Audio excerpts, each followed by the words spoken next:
ಪ್ರಕೃತಿಶ್ಚ ಪ್ರತಿಜ್ಞಾ ದೃಷ್ಟಾಂತ ಅನುಪರೋಧಾತ್ ಓಂ ಎಂಬುವಂಥ ಸೂತ್ರವನ್ನು ಪರಕೀಯರು ಏನು ವ್ಯಾಖ್ಯಾನ ಮಾಡ್ತಾರೆ ಅಂತಂದ್ರೆ, ಪರಕೀಯರು ಈ ಜಗತ್ತಿಗೆ ಪರಮಾತ್ಮ ಕಾರಣ.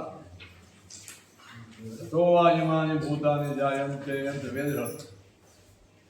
ಆ ಪ್ರಮಾಣಾನುಸಾರವಾಗಿ ಭಗವಂತ ಜಗತ್ತಿಗೆ ಕಾರಣ, ಉಪಾದಾನ ಕಾರಣ, ನಿಮಿತ್ತ ಕಾರಣ.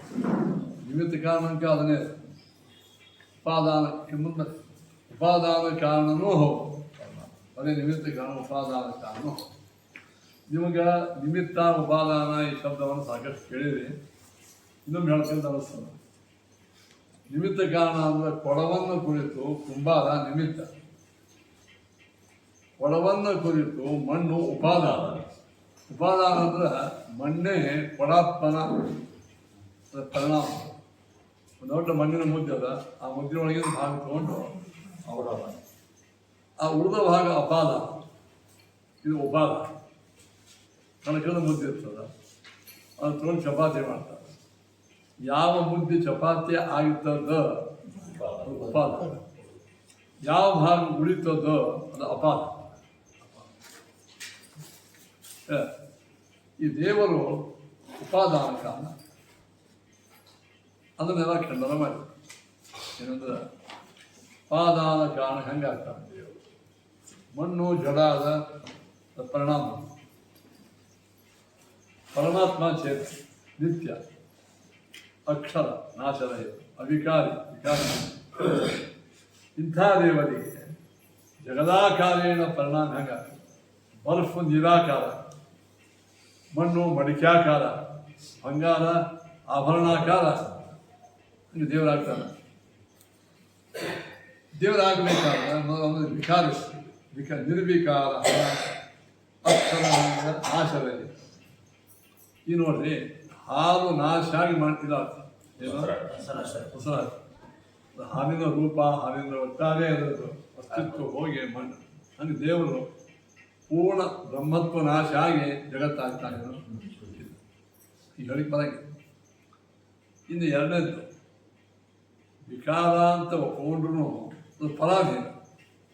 ಯಾರಾದರೂ ತಪ್ಪು ಹಾಕಿದ್ರೆ ಅಥವಾ ಹವಾದೊಳಗೆ ವ್ಯತ್ಯಾಸ ಆದ್ರೆ ಅಂತೂ ಒಂದು ವಸ್ತು ಇನ್ನೊಂದು ವಸ್ತಾತ್ಮನ ಪರಿಣಾಮ ಹೊಂದಬೇಕಾದ್ರೆ ಅದೇ ಪರಾಧೀನ, ಸಾಪೇಕ್ಷ. ಪರಮಾತ್ಮ ನಿರಪೇಕ್ಷ, ಸ್ವತಂತ್ರ. ಮೊದಲೇದ್ದು ವಿಕಾರ ಆಗಂಗಿಲ್ಲ, ಅವನೇ ಹೋಗಲಿ. ವಿಕಾರ ಆಗ್ತಾನಂತಂದ್ರೂ ಅದು ವಿಕಾರ ಯಾರಿಗೆ ಏನು ಬೇಕು? ಬಂಗಾರ ಅದು ಆಭರಣಾತ್ಮನ ಪರಿಣಾಮ ಆಗಲಿಕ್ಕೆ ಏನು ಬೇಕಾಗ್ತದೆ? ಅದಕ್ಕೆ ಸಾರಿಗೆ ಬೇಕು. ಅದಕ್ಕೊಂದು ವಿಶಿಷ್ಟವಾದಂಥ ರೀತಿ ತೆಗೆದಿರಬೇಕು, ಬಡಿಗಬೇಕು. ಇವೆಲ್ಲ ಇದ್ದಾಗ ಒಂದು ಕೊಳ. ದೇವರು ಜಗದಾಕಾರನ ಪರಿಣಾಮ ಆಗಬೇಕಾದ್ರೆ ಅಲ್ಲಿ ಅವನ ಪರಾಧೀನ. ಹೀಗಾಗಿ ಈ ಪರಾಧೀನತ್ವ ಮತ್ತು ವಿಕಾರಿತ್ವ ಮತ್ತು ನಾಶತ್ವ ಎಲ್ಲ ದೇವರಿಗೆ ಹೇಳಿ ಬರ್ತದೆ.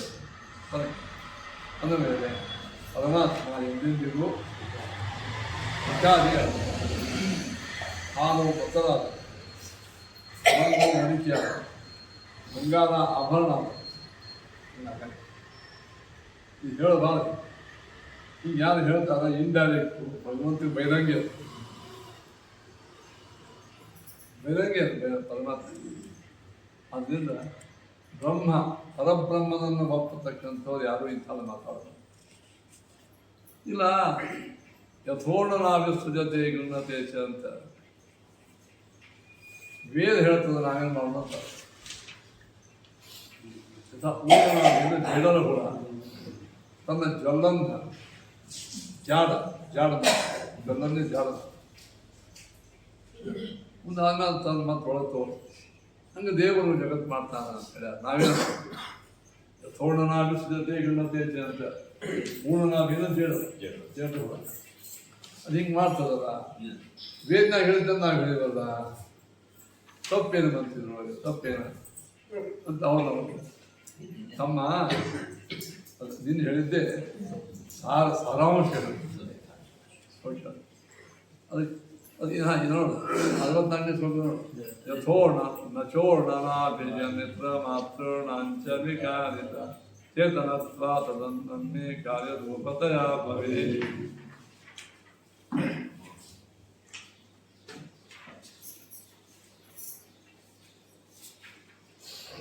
ಹೀಗಾದ್ರೆ ಜೇಡರ ಹುಳ ಅದು ತಂತಿ ಒಂದು ಥರದ ಜಾನಾಕಾರವಾಗಿ ಮಾಡ್ತದೆ. ಹಂಗೇನು ಮಾಡ್ತಾನೆ? ನಾವು ಹೇಳಿದ್ದಾರೆ ನಾನು ಯಾರು ಹೇಳಿದ್ರೆ ವೇದ ಹೇಳ್ತದೆ, ವೇದೋಕ್ತವಾಗಿ ಹೇಳ್ತದೆ. ನೀವು ನಮ್ಮ ಮೇಲೆ ಹಾಕ್ತೀವಿ ಅಮ್ಮ. ನಚ ಊಳ 60ನೇ ಸ್ವಲ್ಪ ನಚ ಊರ್ಣನಾಭಿಜನಿತ ಮಾತೃಣಾಂಚ ವಿಕಾರಿತ ಅಂದ್ರೆ ಜೇಡರ ಹುಳ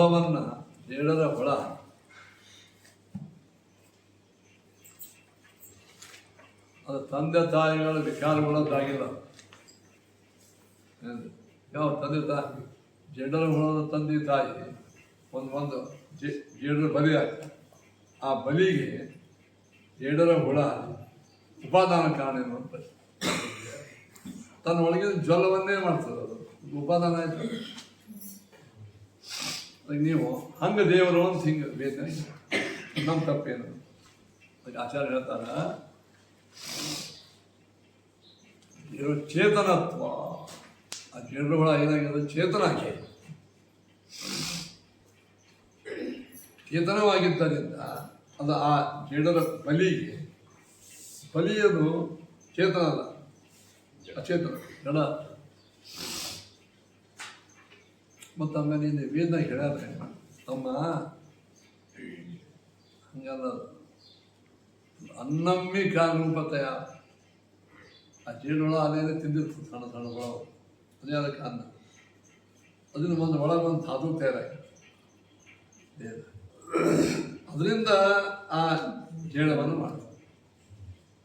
ಒಳಗಿಂದ ಚೇತನ ಅದಲ್ಲ. ಆ ಜೇಡರ ಹೊಡೆದೊಳಗೆ ಚೇತನ ಅದಲ್ಲ. ಆ ಚೇತನ ಆಗಿಲ್ಲ. ಅಥವಾ ನಿಮ್ಗೆ ಇನ್ನೂ ಸ್ಪಷ್ಟ ಹೇಳಬೇಕಾದ್ರೆ ತಂದೆ ತಾಯಿಗಳು ಮಗುವಿನ ಜನ್ಮಕ್ಕೆ ಕಾರಣ. ಹೌದು, ಉಪಾದಾನ ಕಾರಣ, ನಿಮಿತ್ತ ಕಾರಣ. ಆತ್ಮ ನಿಮಿತ್ತ ಕಾರಣ, ದೇಹ ಕರೆಕ್ಟ್ ಹೇಳಿದ್ರು. ಆಟಕ್ಕೆ ಬಂದ ಸಾರ್ಥಕ ಆಗ್ತದೆ. ಅಂದ್ರೆ ಆ ತಂದೆ ತಾಯಿಗಳು ಊಟ ಮಾಡಿದ ಅನ್ನವೇ ಧಾತು ಆಕಾರ. ಅದರ ಪರಿಣಾಮವೇ ಇವನು ದೇಹ. ಒಳಗಿನ ಚೇತನದು ಇವು ಕಾಣಲ್ಲ, ಪೂರ್ಣ ಅಭಿನಯ. ಹಾಗೆ ದೇವರು ಪ್ರಕೃತಿ ಒಳಗಿದ್ದಾನೆ. ಪ್ರಕೃತಿ ಪರಮಾತ್ಮನ ಒಳಗಲ್ಲ. ಆ ಪರಮಾತ್ಮೊಳಗಿದ್ದಂತಹ ಪ್ರಕೃತಿ ಅವ್ಯಕ್ತ ತತ್ವ ಜಡವಾಗಿ ಜಡ ಅದು ಪರಿಣಾಮ ಆಗ್ತದೆ. ಆ ಅರ್ಥೊಳಗೆ ವೇದ ಏನು ಹೇಳ್ತಾರೆ? ದೇವರು ಜಗದಾಕಾರನ ಪರಿಣಾಮಯಾನ, ತಂದೆ ತಾಯಿಗಳು ಮಕ್ಕಳ ಆಕಾರವಾಗಿ ಪರಿಣಾಮಯಾನ. ಅದು ಅರ್ಥ ಏನು? ತಂದೆ ತಾಯಿಯ ಒಳಗಿದ್ದಂಥ ಚೇತನ ಪರಿಣಾಮ ಆಗಿಲ್ಲ, ಅವರು ಉಳಿದಿರ್ತಕ್ಕಂಥ ಅನ್ನದ ಧಾತುವಿಂದ ಆಗಿದೆ. ಏನಾಯ್ತು? ಜಡ ಮಗುವಿನ ಜಡದೇಹಕ್ಕೆ ತಂದೆ ತಾಯಿಗಳ ಜಡದೇಹ ಉಪಾದಾನಕ, ಮಗುವಿನ ಆ ಶರೀರಾವಸ್ಥೆಗೆ ತಂದೆ ತಾಯಿಗಳ ಚೇತನ ನಿಮಿತ್ತಕ. ಹಿಂಗ ಆ ಅಭಿಪ್ರಾಯ.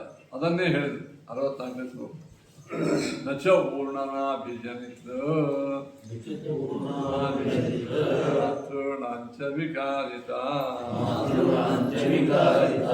ಚೇತನತ್ವಾ ತದನ್ನಂ ಹಿ ಕಾರ್ಯರೂಪತಯಾ ಭವೇ. ಪೂರ್ಣನಾಭಿ ಆ ಉಂಡಿರ್ತಕ್ಕಂಥ ಏನು ಆಹಾರದ, ಆ ಆಹಾರದ ಧಾತುವೇ ತನ್ನ ಮಗುವಿಗೆ ಕಾರಣ. ಹಾಗಾದ್ರೆ ಶ್ರುತಿ ಸ್ಮೃತಿ ಪುರಾಣಗಳಿಂದ ಪರಮಾತ್ಮ ನಿರ್ವಿಕಾರ ಅಂತ, ನಿಮಿತ್ತ ಕಾರಣ. ಅದಕ್ಕೆ ಶ್ರುತಿ ಸ್ಮೃತಿ ಯುಕ್ತಿಗಳಿಂದ ಇದು ನಿರ್ಣಯ ಮಾಡಿ ಅಪಾದಾನತಯ ವಿಶ್ವ ಅರ್ಥತ್ವಂ ಬುದ್ಧಿಪೂರ್ವಕಂ ತಂ ಭಾಲ್ಲಭಶಾಖಾಯಾಂ ಬ್ರಹ್ಮತರ್ಕೇ ಚ ಸಾದರಂ ವೇದ ಒಳಗ ಯಥೋವಾ ಇಮಾನಿ ಭೂತಾನಿ ಜಾಯಂತೆ ಯಾವನಿಂದ ಈ ಎಲ್ಲ ಭೂತ ಹುಡ್ತಾವ ಅದಕ್ಕೆ ಹೆಂಗೆ ಅರ್ಥ ಮಾಡೋದು ದೇವರು ಅಪಾದಾನತೆಯ ಕರ್ತೃತ್ವಂ ಬುದ್ಧಿಪೂರ್ವಕಂ ಕರ್ತೃತ್ವಂ ಆಮೇಲೆ ಕುಂಬಾರಕ್ಕಿಂತ ಸ್ವಲ್ಪ ಬೇರೆ ಅದ ಸ್ಟಾರ್ಟ್ ಮಜಾ ಅದ ನಾನು ನಿಮಗೆ ಹೇಳಿದೆ ಅಪಾದಾನ ಮತ್ತು ಉಪಾದಾನದ ಸ್ಪಷ್ಟವಿದೆ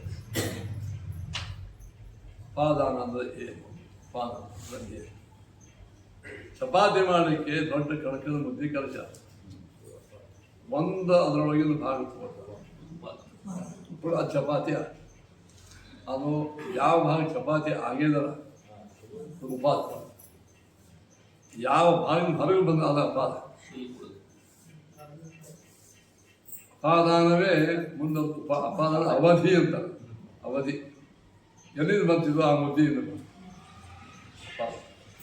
ದೇವರು ಅಪಾದಾನತೆಯ ವಿಶ್ವಕರ್ತೃತ್ವ ಬುದ್ಧಿಪೂರ್ವಕ ಮುಕ್ತ ದೇವರಿಗೆ ಅದೇ ದೇವರು ಉದಾಹರಣಂತೆ ಹೊರಗಿನ ರೂಪದಾಗೂ ಇಲ್ಲ ಒಳಗೇನಾಗಿದೆ ಪ್ರಧಾನ ಪ್ರಕೃತಿ ಒಳಗೆ ಪರಮಾತ್ಮ ಇದ್ದ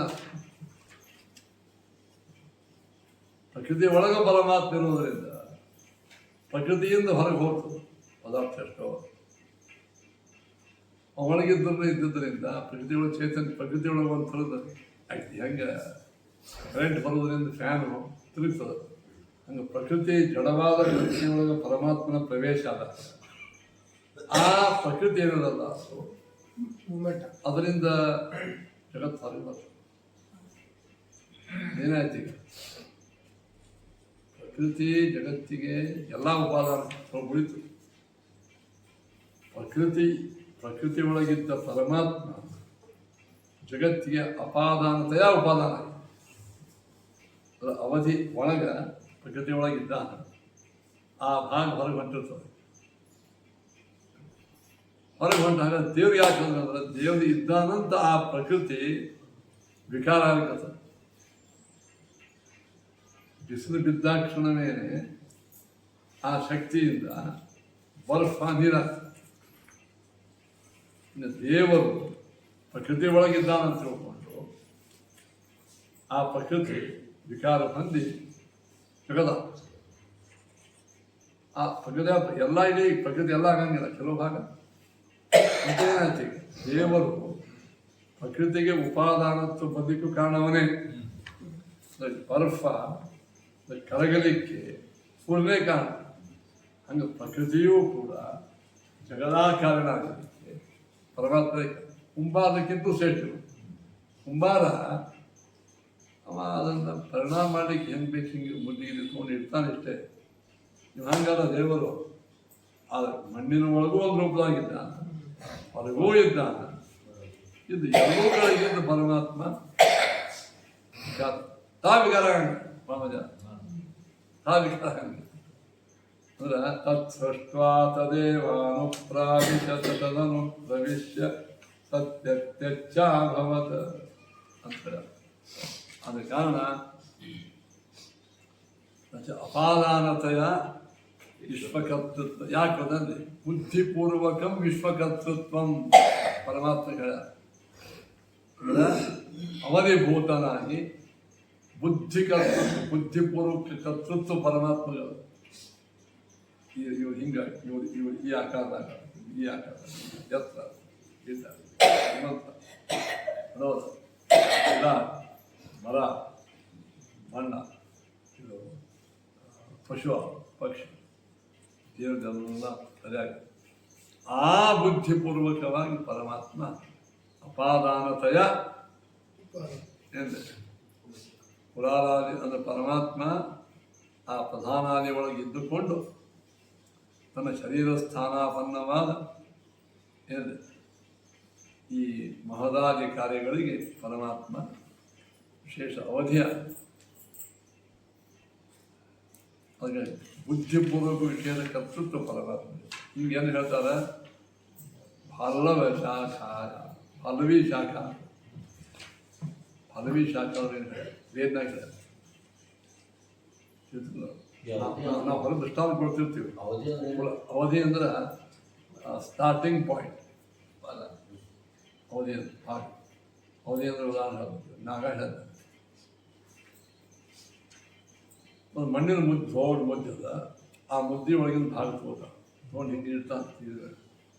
ಆ ಭಾಗಕ್ಕೆ ಅವಧಿ ಸ್ಟಾರ್ಟಿಂಗ್ ಪಾಯಿಂಟ್ ಯಾವುದಾಯ್ತು? ದೊಡ್ಡ ಮುದ್ದೆ, ಅದಕ್ಕೆ ಅಪಾದ ಅಪಾದ ಅಂತ ಅವಧಿ. ಪರಮಾತ್ಮ ಅವಧಿಯಾಗ ಅಂದ್ರೆ ಪ್ರಕೃತಿ ಒಳಗೆ ತಿಳ್ಕೊಂಡು ಉಪಾದಾನತಯ ಹೊರಗೆ ಹೋಗ್ಲಿಕ್ಕೆ ಅವ ಕಾರಣ.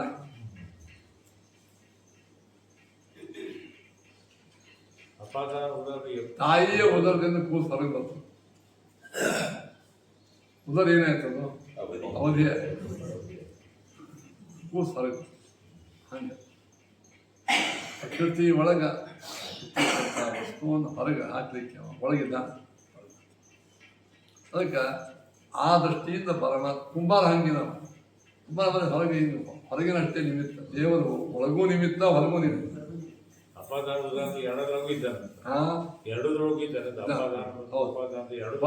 ಎಲ್ಲಾ ಪ್ರಕೃತಿ ಮಾಡಿಸ್ಕೊಳಕ್ಕೆ ಎಷ್ಟಬೇಕಷ್ಟೇ. ನಾವು ಯಾಕಂದ್ರೆ ಈ ನಿಮಗೆ ಚಪಾತಿ ಮಾಡೋದು ಒಬ್ಬರಿಗೆ ಮಾಡಬೇಕಾಗಿಲ್ಲ, ಇಬ್ಬರಿಗೆ ಮಾಡಬೇಕು. ಕನಕ ಕಲಿಸಿದ್ದು 10 ಮಂದಿ ಕಲಿಸಿ, ಅದ್ರಾಗ 10 ಮಂದಿ ಕಲಿಸಿದ್ದೆ ಚಪಾತಿ ಮಾಡ್ತೀನಿ ಏನಿಲ್ಲ, ಒಳಗಿನ ಸ್ವಲ್ಪ ತೆಗೆದ ಆ ಅವಧಿ ಅದ ನೋಡ್ರಿ. ಅದಕ್ಕೆ ಅಪಾದ ಆ ದೇವ ಅದರೊಳಗೂ ಇದ್ದ. ಪ್ರಕೃತಿ ಒಳಗಿದ್ದುಕೊಂಡು ಪ್ರಕೃತಿ ವಿಕಾರ ಆಗುವಂತೆ ಮಾಡ. ಆ ದೃಷ್ಟಿಯಿಂದ ಭಗವಂತನೇ ಜಗದಾಕಾರಣ ಪರಿಣಾಮದ ಅಂತ ಹೇಳ್ತಾರೆ. ಹಂಗಿಲ್ಲ, ಅದು ಪರಿಣಾಮ ಆಗ್ಲಿಕ್ಕೆ ಒಳಗಿರ್ಬೇಕಲ್ಲ. ಈ ಸೂರ್ಯನ ಶಾಖ ಬರ್ಫಿಗೆ ಬಡಿಬೇಕು, ಅವಾಗ ಅದೇನಾಗ್ತದ? ಆ ನೀರಾಗಿದ್ದ ಭಾಗ ಉಪಾದಾನ, ಇದು ಹಂಗೆ ಉಳಿದ ಗಂಟೆ ಅಪಾದ. ದೇವರ ಅವಧಿಭೂತನಾಗಿ ಇದ್ದಾನ.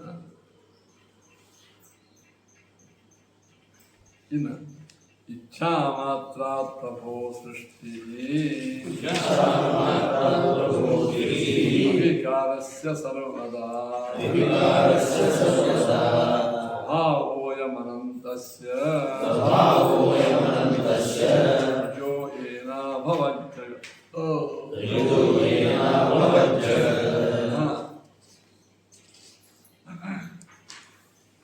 ನೋಡಿ ಪರಮಾತ್ಮನ ಹಂಗೆ ಶೋಷದ ಏನಂದ್ರೆ ಸ್ವದೇಹಾದಿಚ್ಛಯ ವಿಶ್ವಂ ಪೂರ್ವಂ ಜನಾರ್ದನ ಸರ್ಜಮಾತಾ ಪಿತೃವತ್ ಪೂರ್ಣನಾಭಿಮದೇವಂ ಪರಿಣಾಮೀಶೋ ಸ್ವಯಂ ಸದಾ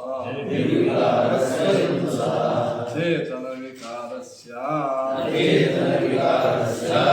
ಯತ್ರ ಚೇತನಂ ನಾಚೇತನ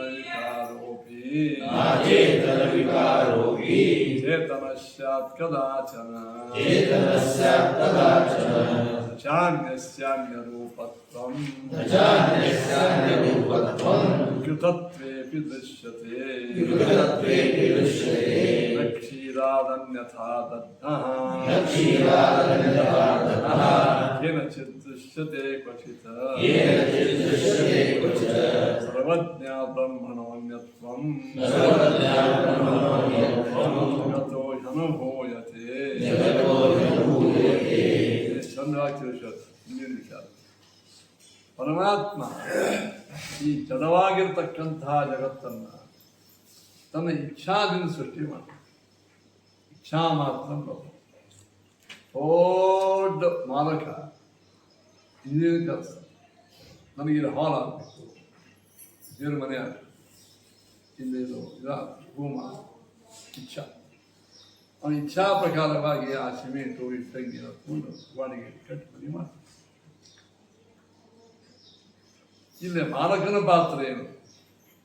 ಇಚ್ಛಾ ಮಾಡಿದ ಎಲ್ಲ ಅವನಂತೆ ದುಡ್ಡು ಕೊಟ್ಟ ನಿಂತ್ಯಾರ. ಹಾಗೆ ದೇವರು ಜಗತ್ ಸೃಷ್ಟಿಯಲ್ಲಿ ಇಚ್ಛಾದಿಂದ ಮಾಡ್ತಾನೆ. ಇಚ್ಛಾದಿಂದ ಮಾಡ್ತಾನಂದ್ರೆ ಏನು ಗೊತ್ತಂದ್ರೆ, ಇಚ್ಛಾದಿಂದ ಮಾಡ್ತಾನಂದ್ರೆ ಒಳಗೆ ಅದು ವಿಚಾರ ಮಾಡೋ ತಾಕತ್ತು ಕೊಡ್ತಾನೆ. ಕುಂಬಾರ ಖುದ್ದು ಗಡಿಗೆ ಮಾಡ್ತಾನೆ, ಆಡು ಗಡಿಗೆ ಮಾಡ್ತಾನೆ, ಸಣ್ಣ ಚೆಂಬ ಮಾಡ್ತಾನೆ, ಇಚ್ಛಾದಿಂದ ಮಾಡ್ತಾನೆ. ಹಂಗೆ ಇಚ್ಛಾ ಮಾತ್ರ ಪ್ರಭೋ ಸೃಷ್ಟಿ ಅವಿಕಾರ. ಅವು ವಿಕಾರನ ಮಾತ್ರ ಅವಿಕಾರ ಸ್ವಭಾವಯ ಅನಂತ. ಭಗವಂತನ ಸ್ವಭಾವ ಇದೆ. ನೀರಿಗೆ ಹರಿಯೋ ಸ್ವಭಾವ ಹಂಗದ, ಬೆಂಕಿಗೆ ಉರಿಯೋ ಸ್ವಭಾವ ಹಂಗದ, ಬೆಂಕಿ ಉರಿಯೋ ಸ್ವಭಾವ ಹಂಗ ದೇವರ ಸ್ವಭಾವ ನಾವು ಮುಂದೆ ಹೇಳ್ತಾರೆ. ಸ್ವಭಾವ ಹಂಗ ಜಗತ್ತನ್ನ ಸೃಷ್ಟಿ ಒಂದು ಆಕಾರ ಕೊಡೋ ಸ್ವಭಾವ ಒಂದೇನು. ಅವನು ಅದೇನೇನೋ ಪ್ರಯೋಜನ ಇಲ್ಲ, ನಮಗೂ ಪ್ರಯೋಜನ ಇಲ್ಲ, ಭಗವಂತಿಗೂ ಪ್ರಯೋಜನ ಇಲ್ಲ. ಅಂದ್ರೆ ಯಾಕೆ ಹೇಳಿದ್ರೆ ಭಗವಂತಿಗೆ ಸೃಷ್ಟಿ ಆಗೋಕ್ಕಿಂತ ಮೊದಲು ದೇವರಿಗೆ ಇದು ಇಲ್ಲ, ಸಂತೃಪ್ತಿ ಇದ್ದಿದ್ದಿಲ್ಲ. ಮಕ್ಕಳ ಆದ್ಮೇಲೆ ಹೆಂಗೆ ಅವಾಪ ಆನಂದ ಆಗ್ತದೆ, ಹಂಗೆ ಸೃಷ್ಟಿ ಆದ್ಮೇಲೆ ಆನಂದ ಆಗ್ತದೆ. ಮೊದಲು ಆನಂದ ಇಲ್ಲ ಅಂತ ಮಕ್ಕಳ ಆಗೋಕ್ಕಿಂತ ಮೊದಲು ದೇವರಿಗೆ ಆನಂದ ಇಲ್ಲ ಅಂತ. ಅದಕ್ಕೆ ಹಂಗಾದ್ರೆ ಅವಾಗ ಏನೋ ಪ್ರಯೋಜನ ಅಂದ್ರೆ ಏನೋ ಪ್ರಯೋಜನದಿಂದ ಕೆಲಸ ಮಾಡೋದು ತಪ್ಪು ದಡ್ಡ ಹ್ಞೂ ಅಂತೀನಿ. ಎರಡೂ ಕ್ಲಾಸೇ ಏನೋ ಫಾಯ್ದೆ ಪುರುಷೋತ್ತಮಿಲ್ಲದ ಕೆಲಸ ಮಾಡ್ತಾನಂದ್ರೂ ದಡ್ಡ, ಅದರ ಹುಚ್ಚ ಅಂತ. ಪ್ರಯೋಜನ ಉಳ್ಳದ್ದಾಗಿ ಮಾಡ್ತಾನಂದ್ರೆ ಪರತಂತ್ರ. ಅದರಿಂದ ನಾವು ಪ್ರಯೋಜನದಿಂದ ಆನಂದ ಆಗ್ತದೆ. ನಾವು ಶೀಕರಣೆ ತಿಂದ ಮೇಲೆ ಆನಂದ, ಶೀಕರಣೆ ತಿನ್ನೋಕ್ಕಿಂತ